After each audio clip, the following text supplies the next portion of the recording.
আমাদেরকে শয়তান একটা প্রবোধ দেয়, এই ভিডিওগুলো আমরা দেখি ফেসবুক ইউটিউব আর স্কিপ করে চলে যাই, উপরের দিকে টেনে আমরা স্ক্রল করে চলে যাই। শয়তান আমাদেরকে বলে তোমার কি করার আছে, তুমি একটা সামান্য, একে তো বাংলাদেশ মতো একটা ছোট্ট দুর্বল দেশ, আবার সে দেশের একজন অতি সাধারণ একজন নাগরিক, একজন নগণ্য মানুষ, তুমি এই আন্তর্জাতিক সমস্যার সমাধান করার মতো ক্ষমতা তোমার হাতে নাই, তোমার কি করার আছে? সো তুমি একটু আল্লাহর কাছে দোয়া করো, বাস। আমি একটু দোয়া করে ওটাকে স্কিপ করে আর একটা ঝাঁকানাকা কোনো ভিডিওতে আমি ডুবে যাচ্ছি। এই না আমাদের অবস্থা? আসলে কি তাই? আমি তো তা মনে করি না। এটা শয়তান আপনাকে মিথ্যা কথা বলে, আপনাকে মিথ্যা সান্ত্বনা দেয়। শয়তান বলে তোমার কিচ্ছু করার নেই। কে বলেছে আপনার কিছু করার নেই? আপনার যে কত কিছু করার আছে সেটা আপনি নিজেও ভাবেন নাই। আল্লাহ তাআলা আপনাকে জিজ্ঞাসা করবেন না তুমি সেখানে সামরিক শক্তি কেন পাঠাও না, কারণ সামরিক শক্তি আপনার হাতে নাই। আল্লাহ আপনাকে এটা জিজ্ঞেস করবেন না। আল্লাহ আপনাকে বলবেন না তুমি মানবিক সহায়তা নিয়ে শত শত হাজার হাজার টন কেন খাবার পাঠাও নাই সেখানে, কারণ এই ক্ষমতা আপনার হাতে নাই। আল্লাহ এটা জিজ্ঞেস করবেন না। আল্লাহ জিজ্ঞাসা করবেন তোমার হাতে একটা ইহুদি পণ্য তোমার বাসায়, তোমার টয়লেটে, তোমার বেডরুমে, তোমার প্রত্যেকটা জায়গা, কখনো সাবানের নামে, কখনো শ্যাম্পুর নামে, কখনো লোশনের নামে, কখনো চকলেটের নামে, কখনো ড্রিঙ্কস এর নামে, কখনো রেস্টুরেন্টের ফাস্ট ফুডের নামে, তোমার বাসার প্রতিটা কক্ষে কক্ষে, প্রতিটা টয়লেটে তাদের পণ্যগুলো শোভা পেয়েছে।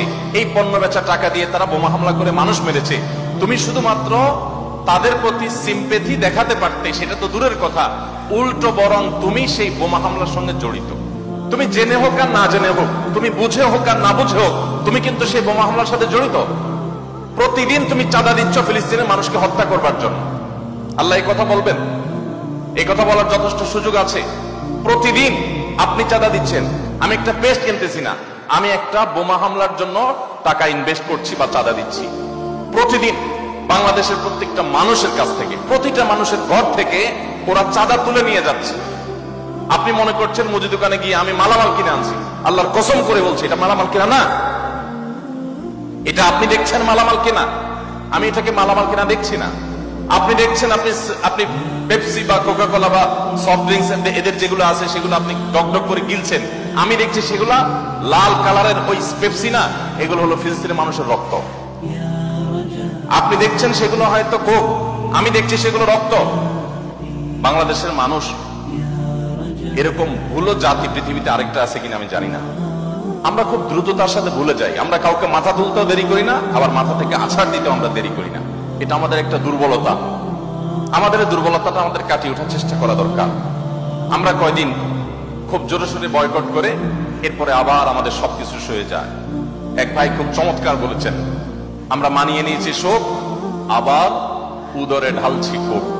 আপনি নামাজ পড়তেছেন, আপনি সিজদা করতেছেন, আপনি অনেক কিছু করতেছেন, দিন শেষে আপনি মুসলমানদের হত্যার সঙ্গে জড়িত।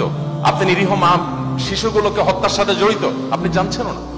আমরা মুসলমানরা যদি শুধুমাত্র তাদের পণ্যগুলো বয়কটটা যদি যথাযথভাবে করতে পারি, তাহলে তারা অন্তত 50% এমনিতেই সাইজ হয়ে যাবে। আমি তো মনে করি যে এই প্রেক্ষাপটে, এই বাস্তবতায়, ফিলিস্তিনের এই বাস্তবতা অন্তত আপনারা যদি প্রত্যেকে আন্তরিক হন এবং সচেষ্ট হন, তাহলে সেক্ষেত্রে আপনারা বাণিজ্যিকভাবেও লাভবান হতে পারেন, কিন্তু সেটা মূল উদ্দেশ্য থাকবে না।